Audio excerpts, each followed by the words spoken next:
O level කාලේ අපි හිතාගෙන හිටියේ විෂයන් 9ක් කරපු අපිට එහෙම වුණොත් ඔයා කරන්න ඕන විභාගී දවසේ ළමයි කරන ලොකුම වැරද්දක් සහ ලිම්ම උත්තර දන්න එකක් ලියන්න කියලා කියන්නේ ඔයාගේ වෙලාව ඉතුරු කරගන්න විතරක් නෙවෙයි. ඒගොල්ලෝ තින් ප්‍රශ්න විභාගෙට කලින් ආපවන්න බෑනේ. ටියුෂන් වලින් සමහර වෙලාවට අර ඒ වගේ දේවල් බහුතරයක් දෙනා දන්නේ නැති දෙයක්. මොන පාඩම් වලින්ද වැඩිපුර ප්‍රශ්න අහන්නේ? මොන පාඩම්කටද වැඩිපුර ලකුණු වෙන් වෙන්නේ?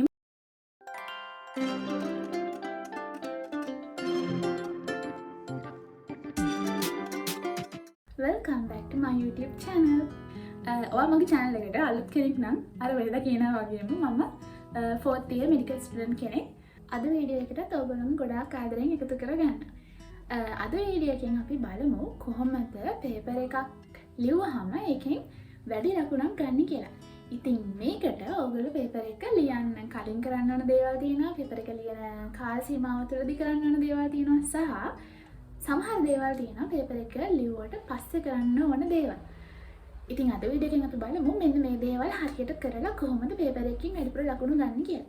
හැබැයි වීඩියෝ එකට යන්න කලින් මට තව එක දෙයක් ඔයගොල්ලන්ට කියන්න ඕනේ. ඒක තමයි සාමාන්‍යයෙන් අපි පොඩි කාලේ ඉඳන් ගත්තොත් එක දෙක වසරවල ඉඳන් ගත්තොත් අපි එක එක විදිහට පේපර්ස් ලියනවානේ. එතකොට සාමාන්‍ය ශිෂ්‍යත්ව කාලෙදී කෙනෙක් හැම සබ්ජෙක්ට් එකකටම ලකුණු 100ක් ගන්නවා වෙන්න පුළුවන්. ඊට පස්සේ අපි O level කරන කාලයට ආවම හැම සබ්ජෙක්ට් එකකටම ලකුණු 100ක් විතර එනවා වෙන්නත් පුළුවන්.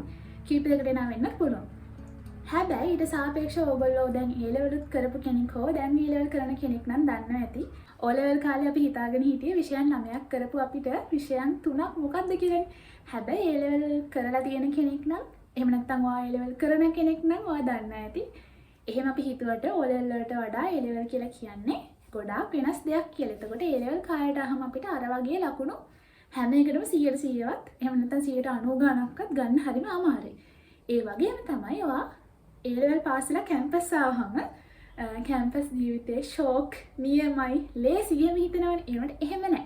කැම්පස් ආවම සාමාන්‍යයෙන් එක බැච් එකකින් හැම විෂයයකටම 90 ගණනක් තියෙන ළමෙක් ඉන්නේ එක්කෙනා නැත්නම් දෙන්නයි තුන් දෙනයි. එහෙම තමයි ඉන්නේ මෙඩිකල් ෆැකල්ටි වල නම්. ඉතින් අපි බලමු තමන් ලියන පේපර් එක කොහොමද තමන්ට හොඳටම ලියා ගන්න පුළුවන් වෙන ක්‍රම මොනවද කියලා. හරි අපි මුලින්ම බලමු පේපර් එක ලියන්න කලින් මොනවද අපි කරලා තියෙන්න ඕන දේවල් කියලා. හැම පාඩමක්ම එකපාරක් හරි ඔයාලා බලලා තියෙන්න ඕනේ එක්සෑම් එකට කලින්. එතකොට සමහර වෙලාවලට ඕගොල්ලොන්ට පාඩම් ඔක්කොම බලා ගන්න කලින් මදි වුණා කියලා හිතන්නකෝ. අඩුම ගානේ මේ පාඩම වලට බලා ගන්න සම්පූර්ණයෙන් වෙලාව නැත්තම් ඒ පාඩමෙන් කොහේ හරි තැනක තියෙන පාස් පේපර් එකක තියෙන ප්‍රශ්න කීපයක් හරි කරලා යන්න. මොකද ගොඩාක් වෙලාවට සමහර පාඩම් තියෙනවා ඒ වගේ ගොඩක් අයට අපිට නොතේරෙන පාඩම් වල ස්වභාවය අන්න ඒ වගේ. ඒ කියන්නේ මේ පාඩම අපිට නොතේරෙන ඒ වගේ හැමදාම අහන්නේ එකම ප්‍රශ්නේ. ඒ කියන්නේ මං කියන්නේ ඔයාලට පාඩම් 10ක් තියෙනවා නම් 10ම තේරෙන්නේ නැත්නම් මේ වැඩේ කරන්න බෑ. හැබැයි සාමාන්‍යයෙන් මොකක් හරි විෂය නිර්දේශයක් ගත්තාම ඒක ඇතුලේ තියෙන සමහර පාඩම් තියෙනවා ඒව ගොඩක් දෙනෙක්ට අති බහුතරයකට තේරෙන්නේ නැති තේරුම් ගන්න අපහසු පාඩම්. අන්න ඒ වගේ පාඩම් වල සාමාන්‍යයෙන් හැමදාම අහන්නේ එකම විදිහේ ප්‍රශ්න තමයි. එතකොට ඔයාලට පාඩම තේරෙන්නේ නැත්නම් අඩුම ගානේ පාස් පේපර් එක හරි එහෙම නැත්නම් පොතේ අර අවසානයේ තියෙන අභ්‍යාස වල තියෙන ගණන් හරි ප්‍රශ්න හරි මොනවා හරි එහෙම දෙයක් හරි කරලා යන්න ඕනේ අන්න ඒ වගේ පාඩම් වලට. ඊළඟට ඕගොල්ලන්ට සමහර විට විභාගි හෙටන අද රෑ වෙද්දි ඔයාලට බලපු නැති ඒවා මොකක් හරි කලින් හේතුවක් වෙලා ඔයාලට පාඩම් 12ක් විතර තියෙනවා ඒවා එකපාරක් ඔක්කොම බලලා තියෙනවා. හැබැයි මේ වෙද්දි ඔයාලට මොකුත් මතක නැහැ. මුලින් ඉඳන් බලාගෙන යන්නත් වෙලා නැහැ. තව පොඩි වෙලා විභාගෙට තියෙන එහෙම වුණොත් ඔයා කරන්න ඕන මොකුත්ම බලලා නැති පාඩම් තියෙනවා නම් ආයේ ඒවා ඔයාලට බලන්න වෙලාවක් නැහැ කියලා. අඩුම ගානේ මේ වගේ ප්‍රශ්නයක්වත් කරන්නවට වෙලාව නැහැ කියලා තේරෙනවා නම් ආයෙත් ඔයාගේ සම්පූර්ණ පාඩම් කරපුව ඔක්කොම අවුල් කරගෙන ඒ බැරි දේවල් වලට හිත යොදවන්නේ නැතුව ඔයාට සාමාන්‍යයෙන් පුළුවන් ඒවා. හැබැයි හොඳටම බෑ. හැබැයි සාමාන්‍යයෙන් පුළුවන් කොටස් තියෙනනේ. ඒව හොඳටම පුළුවන් කරගන්න. මොකද සමහර විටක ඔයා අර බැරි දේ පස්සේ දුවන්න ගිහිල්ලා ඒක බාගෙට බලාගත්තොත් ඒකෙන් අහන ප්‍රශ්නෙට ඔයාට එහෙම බලාගෙන ලියා ගන්නත් බැරි වෙන්න පුළුවන්. හැබැයි ඒ වෙලාවේ ඔයාට සාමාන්‍ය ගන්නට පුළුවන් පාඩම තව ටිකක් හොඳට පුළුවන් කරගත්තොත් එතෙන්ට ගිහිල්ලා පේපර් එක ලියද්දී ඒ පාඩමෙන් අහන ප්‍රශ්න වලට ඔයාට ගොඩාක් හොඳට ස්කෝර් කරන්න පුළුවන් වෙනවා. සාමාන්‍යයෙන් පාඩම් කීපයක් ගත්තාම අපි හිතමු මොකක් හරි O level වලට එන සයන්ස් සබ්ජෙක්ට් එක කියලා. සමහර පාඩම් තියෙනවා ඒක සාමාන්‍යයෙන් පළවෙනි පාරම එක්සෑම් එක ලියන කෙනෙක්ට තේරෙන්නේ නැති වෙන්න පුළුවන්. හැබැයි අපි සාමාන්‍යයෙන් අපේ ඉස්කෝලේ ටීචර්ගෙන් අහලා හරි නැත්නම් කලින් අවුරුදු වල කරපු කෙනෙක්ගෙන් අහලා හරි මොන පාඩම් වලින්ද වැඩිපුර ප්‍රශ්න අහන්නේ? මොන පාඩම් වලටද වැඩිපුර ලකුණු වෙන් වෙන්නේ? ඒ විදිහ සමහර පාඩම් වලට ලකුණු බෙදෙන විදිහක් තියෙනවා. ඒක ඒ ලෙවල් විතරක් නෙවෙයි ඕනම විභාගයක එහෙම එකක් තියෙනවා. එතකොට ඔයාට සාමාන්‍යයෙන් ඔයා ටයිම් ටේබල් එකක් හදා ගන්නවා නම් ඔයාගේ ටයිම් ටේබල් එකේ වැඩි වෙලාවක් වෙන් වෙන්න ඕන අර විදිහට වැඩි ලකුණක් ගන්න පුළුවන් තැනකට. හැබැයි සමහර විට ඒක වෙනස් වෙන්නත් පුළුවන්. මොකද ඔයාට සමහර පාඩම් තේරුම් ගන්න ගොඩාක් අපහසුයි නම් ටයිම් ටේබල් එක හදලා ඒ වගේ පාඩම් වලට වැඩි වෙලාවක් වෙන් කරන්නත් වෙනවා. හැබැයි සාමාන්‍ය විදිහට අපි කතා කරොත් එහෙම වැඩිපුර ලකුණු හම්බෙන පාඩම් වලට තමයි අපි වැඩිපුර වෙලාවක් පාඩම් කරන්නත් යොදවන්න ඕන. මොකද සාමාන්‍යයෙන් පාඩමකට වැඩිපුර ලකුණක් පේපර් එකකින් හම්බෙන්නේ අනිවාර්යෙන් ඒ පාඩම ටිකක් ලොකු පාඩමක් වෙන්නත් ඕන. එහෙම බැලුවම ඔයාලට පාඩම් කරන්න යන වෙලාවත් අනිවාර්යයෙන්ම ටිකක් ලොකු කාලයක් වෙන්න ඕන. නැත්නම් ඔයාලට ඒ පාඩම කවර් කරගන්න බැරි වෙනවා. එක්සෑම් එකට යන්න කලින් සාමාන්‍යයෙන් ඉස්කෝලේ එක නම් දෙන ගෙදර වැඩ අනිවාර්යෙන් ඔක්කොම කරන්න ඕන. එහෙම නැත්නම් අසයින්මන්ට් දෙනවා නම් එහෙම නැත්නම් අර පාඩම් ආසන්න දෙන අභ්‍යාස තියෙන්නේ. ඔය දේවල් එහෙම අනිවාර්යෙන් කරලා තියෙන්න ඕන. මොකද සාමාන්‍යයෙන් දැන් ඔයාලා මෙහෙම හිතන්නකෝ. අපි තාර්කිකව නිකන් හිතුවොත් එහෙම ඉස්කෝලේ නම් ගොඩක් වෙලාවට ඉස්කෝලේ පළවෙනි වාර දෙවෙනි වාර එහෙම පේපර්ස් කොහොමද හදන්නේ ඉස්කෝලේනේ ගොඩක් වෙලාවට. දැන් ඒක වෙනස් වෙලක් දන්නේ නැහැ. දැන් අපි යන කාලේ නම් පළවෙනි වාර දෙවෙනි වාර ඉස්කෝලේ ඉන්න තමයි ඉස්කෝලේ පේපර්ස් හදුනේ. ඒක ඉතින් අපිට උගන්වන ගුරුවරුම තමයි. එතකොට ඒගොල්ලෝ ඉතින් ප්‍රශ්න විභාගෙට කලින් ආපහු නිකන් හිතලා නිකන් මවන්න බෑනේ. මේක ළමයිගෙන් අහුවොත් හොඳයි කියලා හිතන ප්‍රශ්න මෙයාලා පේපර් එකට දාන්නේ. එහෙම ප්‍රශ්න සාමාන්‍යයෙන් ඒගොල්ලෝ පාඩම් ඉවරුනහම දෙන ගෙදර වැඩවල හරි එහෙම නැත්නම් ඒගොල්ලෝ ඔය පාඩමක් උගන්වන ගමන් මේවා තමයි අහන්න පුළුවන් ප්‍රශ්න කියලා එක එක වෙලාවට කියන වෙලාවල් වල හරි කොහොම හරි යාලටින් කියවෙනවා ඒවා. කියන්නේ මම කියන්නේ හැම ප්‍රශ්නයක්ම නෙවෙයි එකක් දෙකක් හරි එහෙම කියවෙනවා. සමහර වෙලාවට අපි දැන් මේ සිංහල වගේ සබ්ජෙක්ට් එකක් ගත්තොත් සමහර වෙලාවට රසස්වාදයෙන් අපිට ලියන්නේ ඒවා පන්තියේදී අපිට ලියවන ඒවා. ඊළඟට මැතමැටික්ස් වල ගත්තොත් එහෙම ඒ වගේ සාමාන්‍ය අපිට බෝඩ් එකේ හදන්න කියලා එදිනදා දෙන ගණන් අපෝ එක්සෑම් වලට එනවා වෙන්න පුළුවන්. අන්න ඒ හින්දා සාමාන්‍යයෙන් මම O level කරන කාලේ ගෙදර වැඩ මම ඒ කියන්නේ මම චූටිම කාලේ ගෙදර වැඩ එහෙම කරේ නෑ. මාත් කම්මැලි අනික වගේම තමයි.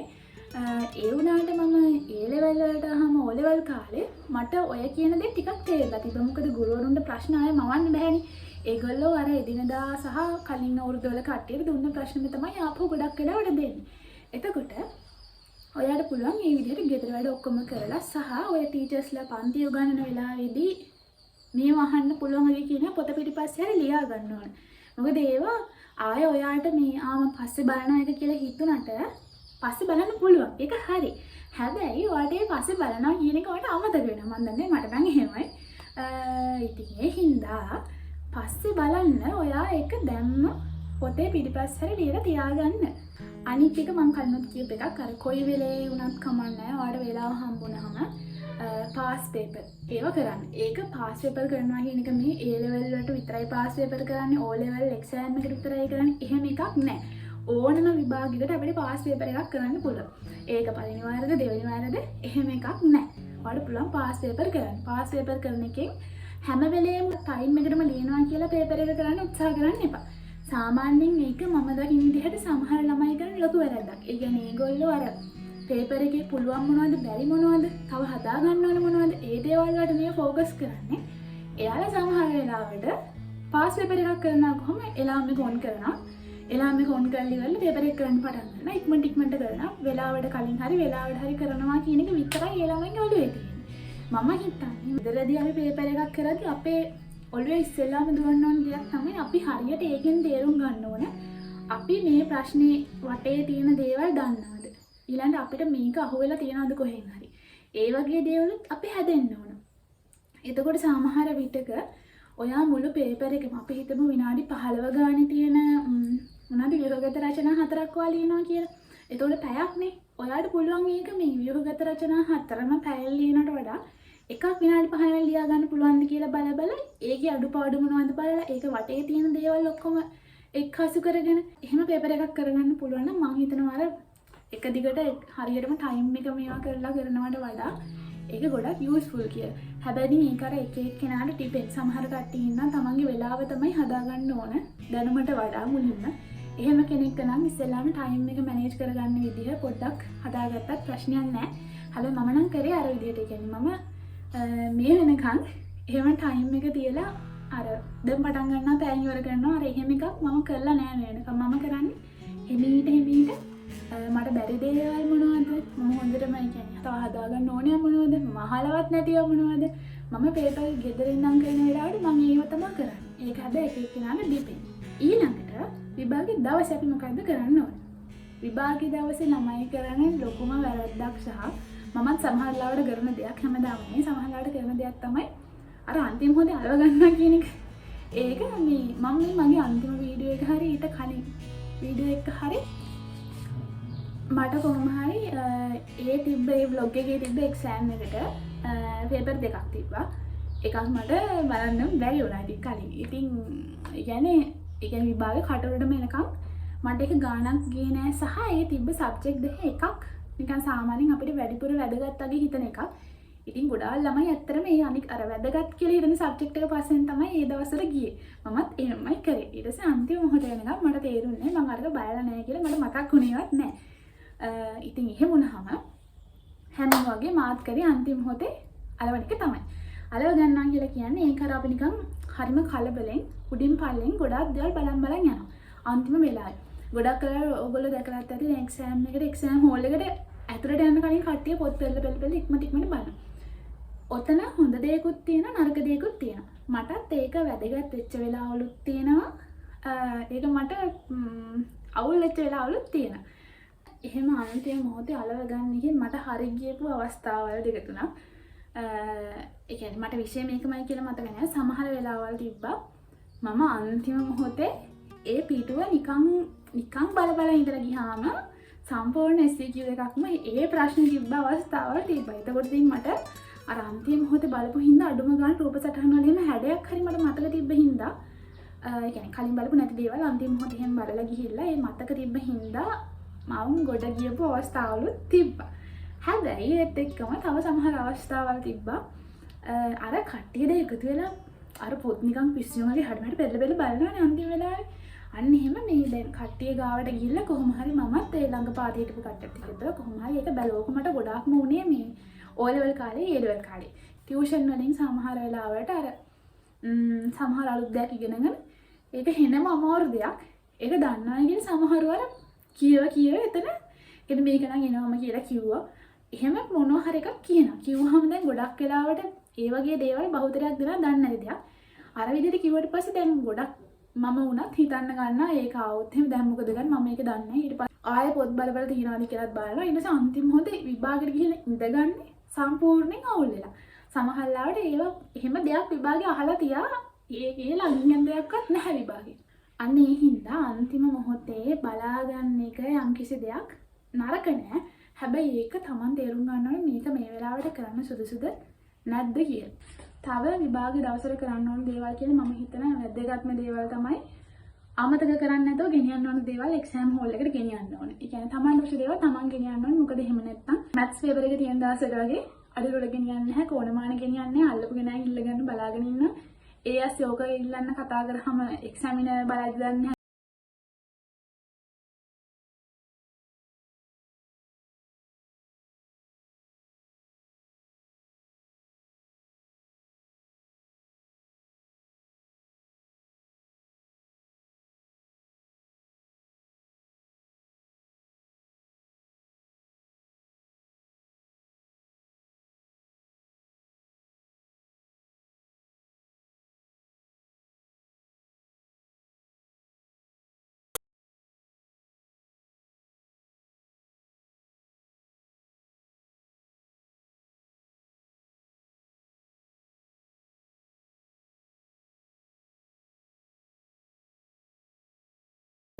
O level සහ ඉන් පහළ වයස් ගැන කතා කරොත් ඒක උත්තරයෙන් හරි උත්තරයකට තියෙන්නේ. එතකොට ඔයාලට පුළුවන් මුලින් ඉඳන් ඉස්සෙල්ලාම MCQ කරගෙන යනවා. ඔයාලට පුළුවන් ඉක්මනට කරනවා. බැරි නම් අතෑරලා යනවා. කොහොම හරි හැමෙම කරගෙන යනවා. ඔක හැමෝම දන්න එක. ඊට පස්සේ ආපහු ඇවිල්ලා MCQ ටිකේ අර අතෑරලා ගිහව බලනවා. ඔන්න ඔතනින් සමහරව තමන්ගේ වැඩ ටික නවත්තනවා. එහෙම බෑ. එහෙම බෑ කියන්නේ දැන් ඔයා MCQ වලින් නම් කරන් ගියා අතැල්ල ගිහපු ආපහු ඇවිල්ලා කරා. හරි දැන් ඔක්කොටම උත්තර ලියලා කියලා හිතන්නකෝ. බැරි මිනිවට ඔයා මොකක් හරි උත්තරයක් ගහුවා කියලා හිතන්නකෝ. එතකොට සමහරුන්ට අමතක වෙනවා තමන් දන්නවා හොඳටම දන්නේ වල ඉක්මනට කරන් ගියේ. ඕක ආපහු වතාවක් බලන්න ගොඩක් අයට අමතක වෙනවා.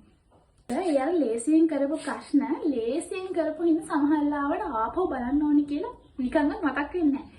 ඒ වුණාට මට තේරෙන විදිහට අර කලබලෙන් කරගෙන ගියපුවා උත්තරේ සමහරවිට දැනගෙන මම නම් හරිද මම එච්චරට කරලා තියනා පේපර් වල මම උත්තරේ දැනගෙන මම ඒ වෙලාවේ තියෙන කලබලයට හරි නැත්තම් ඊළඟ ප්‍රශ්නේ ගැන හිතා ඉඳලා හරි මොකක් හරි බැරි එකක් ගැන හිතා ඉඳලා හරි මම කොහොම හරි උත්තරේ දැනගෙන වෙන එකක් ලකුණු කරලා පේපර් එකේ ලකුණු ආවම තමයි මම දන්නේ මම අර එහෙම කරලා කියලා. ඒ හින්දා කොච්චර හොඳට දැනන් හිටියත් කමන්නේ. ඔයගොල්ලෝ කලින් අර ඉක්මනට කරන් ගියපු ඒවා අමතක කරන්නේ නැතුව අනිවාර්යෙන් තව පාරක් බලන්නම ඕන. SCQ එකට ගියාම සාමාන්‍යයෙන් SCQ එකේ තෝරන දෙයක් නැහැ. අපි හැම එකකටම උත්තර ලියන්න බෑ. හැබැයි එතනත් උත්තර ලියද්දී අර හැමෝම කියනවා වගේ පුළුවන් එක මුලින් ලියන්න. මොකද ඔයා හොඳටම දන්නවා SCQ එකට වෙන් කරපු නියමිත කාලයක් තියෙනවා. ඔයා නොදන්න එක එල්ලිලා ඉඳලා ඒක පස්සේ ගිහිල්ලා ඔයාගේ වෙලාවෙන් 75ක් විතර ඒක නාස්ති කරගත්තොත් ඉතුරු දේවල් දැනගෙන හිටියට ගන්න ලියන්න වෙන්නේ නැහැ. ඒ නිසා SCQ කියනවා නම් කොහොමද ආයෙ ඔයාලට ඉඩ හදාද ඉන්න ඕනේ ඉඩ දීලා තියෙන SCQ වල අනිවාර්යෙන් කරන්න ඕනේ. ලේසි තමන් දන්න ටික ලියාලා ඇවිල්ලා බැරියව ඊට පස්සේ ලියන්න ඕනේ. වැදගත්ම කොටසක් තමයි essay එක. ඒ කියන්නේ රචනා ප්‍රශ්න. ඒක අපිට කැමතිව තෝරලා ලියන්න පුළුවන් නේ. ඔතනත් මෙහෙමයි. ඕක සමහර වෙලාවට ලියන්න පටන් ගන්න මගක් යද්දි බෑ. එහෙම වෙන වෙලාවල් තියෙනවානේ. ඒ නිසා අනිවාර්යෙන් essay එක ලියන්න කලින් පේපර් එකම එකපාරක් හරි කියවලා තියෙන්න ඕන. මේකෙදි පේපර් එක කියවන්නේ MCQ කියවුවා වගේ තියෙන එක ඔක්කොම ඔලුවට දාගෙන ලියන්න ඕනිවත් පැන්සලෙන් පොඩි වල ලියාගෙන එහෙම නෙමෙයි. පේපර් එක කියවනවා කියන්නේ උඩින් ස්කෑන් කරගෙන යන්න ඕන කොලේ. ස්කෑන් කරනවා කියන්නේ මේක මොකක්ද දාලා තියෙන්නේ මේක මට පුළුවන් ඉක්මනට ටට්ටක් ගාලා ප්‍රශ්න ටික බලන් යනවා. ඊට පස්සේ මුලින්ම ලියන්න ඕන හිතන්නකෝ ඔයාලට එකක් තියෙන ගොඩාක් ලේසි. තවත් එකක් තියෙන ගොඩාක් ලේසි. ඒතර කොහොමද මුලින් ලියන්නේ? ඔයා මුලින් ලියන්න ඕන හරියටම පොයින්ට් උත්තරයට ලියන්න තියෙන එක. හිතන්නකෝ දැන් මෙහෙම අපි හිතමු ඔය මොනවද? A level වලත් සයන්ස් වලත් එහෙම ප්‍රශ්න අහලා තිබ්බා.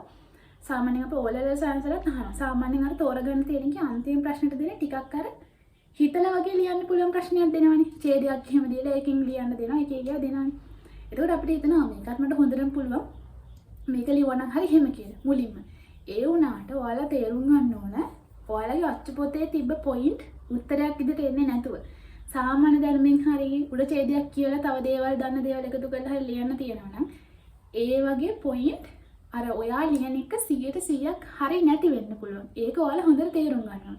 ඒ හින්දා ලේසි ප්‍රශ්න දෙකක් තිබිලා කෝකද ඔයාලා මුලින්ම ලියන්නේ කියලා අපි හිතුවොත් මුලින් ලියන්න ඕන තමන්ට ෂුවර්ම ස්කෝර් කරන්න හොඳටම පුළුවන් එක. ඒක ගොඩක් වෙලාවට පොතේ තියෙන පාඩමකින් අහන ප්‍රශ්නයක්ම වෙන්න ඕනේ. මොකද එතකොට ඔයාලා දන්නවා මේ ප්‍රශ්නෙට උත්තරේ ආතන පොතේ තිබ්බ ඒකම තමයි කියලා. කියන්නේ උත්තරේ ෂුවර්ම එක තමයි මුලින්ම ලියවෙන්න ඕන. අනිත් එක තමයි එහෙම මුලින්ම උත්තර දන්න එකක් ලියන්න කියලා කියන්නේ ඔයාගේ වෙලාව ඉතුරු කරගන්න විතරක් නෙමෙයි. සාමාන්‍යයෙන් දැන් අපි ටීචර් කෙනෙක් වුණා මුලින් පේපර් එක මාක් කරන් යද්දි පළවෙනි තියෙන ප්‍රශ්නේ බලනවානේ. ප්‍රශ්නේ බැලුවට පස්සේ ඒක ඔයගලන්ට හොඳ. ඒක ඔයාලා හොඳට ලියලා නම් ඒ වෙලාවෙම මේ බලන කෙනාට ඉම්ප්‍රෙෂන් එක ඔයාලා ගැන ඇති වෙන ඉම්ප්‍රෙෂන් එක ගොඩක් හොඳ එකක්. එතකොට ඊළඟ ප්‍රශ්නේ වුණත් ඒ මාක් කරන කෙනා බලන්නේ අර ප්‍රශ්නෙන් නම් මේ වල හොඳට උත්තර කියලා තිබ්බා. ඊළඟ එකත් අනිවාර්යෙන් හොඳට ඇති. අර ඒ වගේ හොඳ ඉම්ප්‍රෙෂන් එකකින් බලද්දි චූටි මිස්ටේක් එකක් ඔයාගෙන් වෙලා තිබ්බොත් එහෙම සමහර වෙලාවට ඒක අර සමහර ඒවා තියෙනවානේ. ලකුණු ෆුල්ම දෙන්නත් බෑ. එකක් දෙකක් අඩු ගන්නවද හිතා ගන්නත් බෑ. එහෙම වෙලාවත් අන්න ඒ වෙලාවේදී අර පේපර් එක බලන කෙනාගේ හිත නැඹුරු වෙන්නේ අර ෆුල් මාක්ස් දෙන පැත්තට. කියන්නේ වැඩි ලකුණක් කොහොම හරි දෙන පැත්තට තමයි හිත නැඹුරු වෙන්නේ. මොකද ඔයා මුල්ම ප්‍රශ්න වලට හොඳට උත්තර ලියලා තියෙද්දි අන්තිමට යද්දි එම් පොඩ්ඩක් අර කියන්නේ වැරදි උත්තර ලියපුවට හරි දෙනවා නේ මම කියන්නේ. සාමාන්‍යයෙන් අර තාම හරි පොඩි කැලලක් දෙන්න ඇඩ් වෙන්න ඕන. අර එහෙම වෙලාවල් වලදී ඔයාලට පොඩි වාසියක් තියෙනවා. ඒ නිසා තමයි මුලින්ම ප්‍රශ්න හරිය හොඳටම දන්නවා ලියන්න කියලා කියන්නේ. අනිත් එක තමයි පේපර් වල දැන් ඔය ඉස්කෝල වල එහෙම කියනවානේ. මොකද්ද ලියන්න තියෙන ප්‍රශ්න ගානට වඩා එකක් අර ලිව්වොත් එහෙම අන්තිමේ කපනවා කියලා.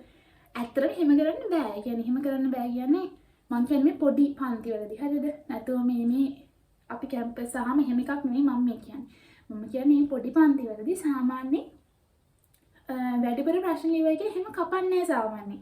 ඒ කියන්නේ මම දන්නේ අපේ ඉස්කෝලේ නම් එහෙම කරේ නැහැ. අපේ ඉස්කෝලේ නම් ඔක්කොම බලලා ඉවරලා වැඩි ලකුණු දෙන එක තමයි දුන්නේ. ඉතින් එහෙනම් අපිත් පුරුදුනේ ඒ ලෙවල් වලට ඇවිල්ලා රචනා ප්‍රශ්න වලට වැඩිපුර ප්‍රශ්නයක් කර වෙලාව ඉතුරු කරගෙන කොහොමද වැඩිපුර එකක් ලියන්න අපි පුරුදු වෙලා හිටියේ. හැබැයි මෙහෙම එකක් තියෙනවා. ව්‍යුහගත ප්‍රශ්න බැලුවොත් එහෙම ඒ වගේ අර රූල් දීලා තියෙනවා. ඒකට ඒ වගේ නම් සාමාන්‍ය රූලෙන් පිටවල මොන හරි ලිව්වොත්. එහෙම නැත්නම් මොන හරි දෙයකට දේවල් දෙකක් ලියන්න කියලා තියෙද්දි රූල් දෙකක් දීලා තියෙද්දි ඔයා දේවල් තුනක් යටම රූලෙන් තුන්වෙනි එකක් ලිව්වොත් දෙකයිනේ ලියන්නේ කියලා තියෙන්නේ. එතකොට සාමාන්‍ය යටම එක බලන්නේ නැහැ. එහෙම නීතියක් ව්‍යුහගත රචනාවල නම් තියෙනවා. මොකද දීලා තියෙන ඉඩේ ලියනීමට තමයි ව්‍යුහගත රචනාවල ලකුණු හම්බෙන්නේ.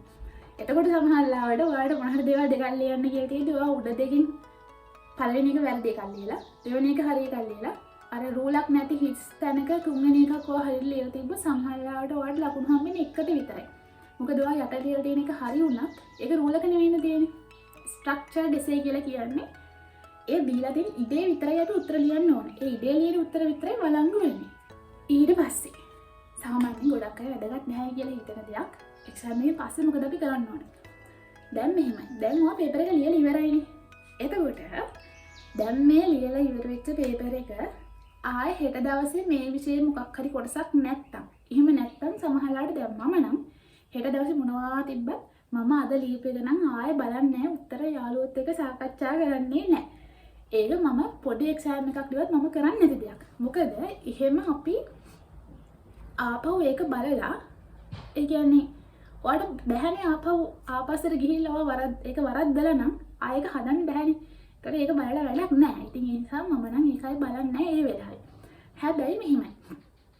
දැන් හිතන්නකෝ ඔයා කොහොමද ඒක කියන්නේ? එල් කාලෙත් එහෙමව නැහැ. කැම්පස් ආවම මම කියන්නම්කෝ. කැම්පස් ආවම අපිට තියෙන වාර මැද එක්සෑම්. එතකොට අපිට මේ වාරේ සබ්ජෙක්ට් නෙමෙයි අපේ කැම්පස් එකේ නම් තියෙන මොඩියුල්. එතකොට හිතන්නකෝ මම ඒක ඔයාලට තේරෙන්න මම කියන්නේ සබ්ජෙක්ට් 5ක් තියෙනවා කියලා හිතන්නකෝ. ওই සබ්ජෙක්ට් 5ටම වාර මැදින් අපිට තියෙනවා වාර මැදින් එක්සෑම් 5ක් තියෙනවා. සහ වාර ඉවරුනහම ලොකු එක්සෑම් 5ක් තියෙනවා. එතකොට මම අර වාර මැද තියෙන එක්සෑම් එක ඉවරෙච්ච ගමන් ඒ පේපර් මම ආයෙ බලන්නේ මට වැරදුනේ මොනවද කියලා. හැබැයි මම අනිවාර්යෙන් අපේ වාර අවසානයක තියනවානේ. ඒවත් අර සබ්ජෙක්ට් එකමනේ. එතකොට අර පේපර් එකේ අහපු දේවල් ආයෙ අහන්න පුළුවන්. එහෙම බෑ කියන්න බෑ. එතකොට මම ඒ විභාගයට යන්න කලින් ආපහු පාරක් අරගෙන බලනවා. ගොඩක් වෙලාවට ඒ වෙද්දි ඒ අපි ලියපු වාර මැදේ ලකුණුත් ඇවිල්ලා තියෙනවා. ඉතින් එහෙම ලකුණුත් ආවට පස්සේ ඇත්තටම බැලුවයි කියලා හිත රිදෙන්නේවත් එහෙම මොකුත් වෙන්නේ නැහැනේ. එහෙනම් ගොඩක් වෙලාවට මම අන්තිම වාර විභාගයට යන්න කලින් වාර මැද එක්සෑම් එකක බලනවා. හැබැයි මම බලන්නේ වාර මැද එක්සෑම් එක ලියලා එක්සෑම් හොලෙන් එළියට ආව ගමන් මගේ උත්තර ටික මම බලන්නේ නැහැ. මොකද එහෙම බලලා ඇත්තටම කිසිම මට තේරුමක් නැහැ ඒ වෙලාවේ බැලුවා කියලා.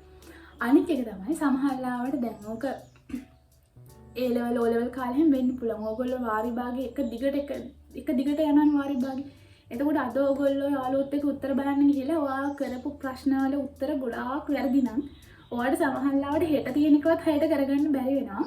අර බොරුවට අරක ගැන කියන්නේ බොරුවට නෙවෙයි තියෙන්නේ. අවුල් යනවනේ මොන කෙනෙක්ට.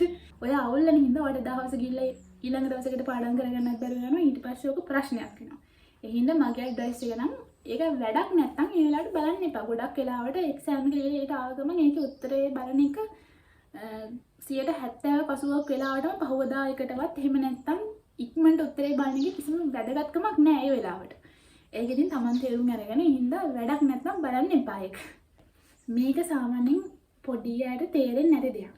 දැන් හිතන්නකෝ ඕගොල්ලෝ පළවෙනි වාරේ විභාගෙ ලියනවා. දෙවෙනි වාරයට පළවෙනි වාරේවත් සමහර ලාවට අහනවානේ. තුන්වෙනි වාරයට මුළු අවුරුද්දේම අහනවා. එහෙම යන්නේ සාමාන්‍යයෙන්. ඊළඟට පාස් පේපර්ස්ුත් තියෙනවානේ. ඕකෙදි ඕගොල්ලන්ට නිකන් දාලා අවබෝධයක් ගන්න පුළුවන් දැන්. අපේ කැම්පස් වලට අහම නම් අපි ලියන පේපර් අපිට ආපහු හම්බෙන්නේ නැහැ. අපේ ලකුණුවත් ඒ කියන්නේ අපිට 74ද 75ද 80ද 81ද එහෙම හම්බෙන්නේ නැහැ. A B C සහ A+, B+, B- ඔහොම තමයි අපිට ලකුණු එන්නේ. එතකොට ඇත්තටම අපිවත් දන්නේ අපිට මොනවද වැරදිලා තියෙන්නේ කියලා. ඒ වුණාට පොඩි පන්ති වලදී කියන්නේ අපි ඉස්කෝලේ යන කාලේ අපිට ලියන පේපර්ස් ආපහු අපිට ලැබෙනවානේ. එතකොට ඕගොල්ලන්ට නිකන් හිතා ගන්න පුළුවන් බහුතරයක් දෙනාට මොකද්ද වැරදුන ප්‍රශ්නේ කියලා. ඒක මේ අනික් අයගේ දේවල් හොයනවා කියන එක නෙවෙයි. සාමාන්‍යයෙන් විභාගවල එකක් තියෙනවා. අපි හිතමු මෙහෙම ප්‍රශ්න 10ක් තියෙන පේපර් එකක් ඔයාලට දුන්නා. 8 වෙනි ප්‍රශ්නේ පන්තියේ ළමයි 50ක් ඉන්නම් 40 දෙනෙක්ම වරද්දලා කියලා. එතකොට සාමාන්‍ය විභාගවල පේපර් හැදෙන ක්‍රමයක් තමයි ඒ වරද්දපු ප්‍රශ්නේ ඊළඟට යන විභාගෙකට අනිවාර්යෙන් ඒක දානවා ගොඩක් වෙලාවට. ඒකම නෙමෙයි මම හිතන්නේ මම කියන්නේ ඒක චුට්ටක් වෙනස් කරලා හරි ඒ වගේ ප්‍රශ්නයක් අනිවාර්යෙන් ඊළඟට යන විභාගෙකට දානවා. ගොඩක් වෙලාවට ඒක ඊළඟ වාර විභාගෙ හෝ සමහරවිට ඊට පස්සේ අවුරුද්දක වෙන්නත් පුළුවන්. කොහොම වුණත් බහුතරයක් දෙනාට වැරදිලා තියෙන ප්‍රශ්නයක් තියෙනවා කියලා ඔයාලට තේරුණොත් ඒක ගැන සහ ඒ වටේ සහ ඒ වගේ අහන්න පුළුවන් වෙන ප්‍රශ්න මොන හරි තියෙනවා නම් කරලා යන එක ඊළඟ වාර විභාගයකටත් වැදගත් වෙනවා. අද වීඩියෝ එක මම හිතනවා ඔයාලට වැදගත් වෙන්න ඇති කියලා. ඒත් එක්කම මට ඔයාලට කියන්න තව වැදගත් පණිවිඩයක් තියෙනවා. ඒක තමයි මම අලුතින් WhatsApp channel එකක් හැදුවා. මම link එක පල්ලෙහෙන් දාලා තින්නම්. කැමති අය WhatsApp channel එකටත් එකතු වෙන්න. එතකොට මම තව study tips එතකොට මොනවා හරි ඔයගොල්ලන්ට වැදගත් වෙන දේවල් සහ මෙඩිසින් එන අසාගෙන ඉන්නට ඒ ගැන විස්තර මම ඒ channel එක හරහා ඔයගොල්ලන්ට කියන්නම්. අද වීඩියෝ එකට මාත් එක්ක එකතු වෙලා හිටපු හැම කෙනෙක්ටම thank you. ඔයාලට මොන ප්‍රශ්න තියෙනවා නම් පල්ලෙහෙන් comment කරන්න. ඒ වගේම තමයි මේ වීඩියෝ එකට කැමති නම් like එකක් දාන්න. ඒ වගේම මගේ channel එකට subscribe කරලා එකතු වෙන්න කියලා එකතු වෙලා නැති අයට ආදරෙන් ආරාධනා කරනවා.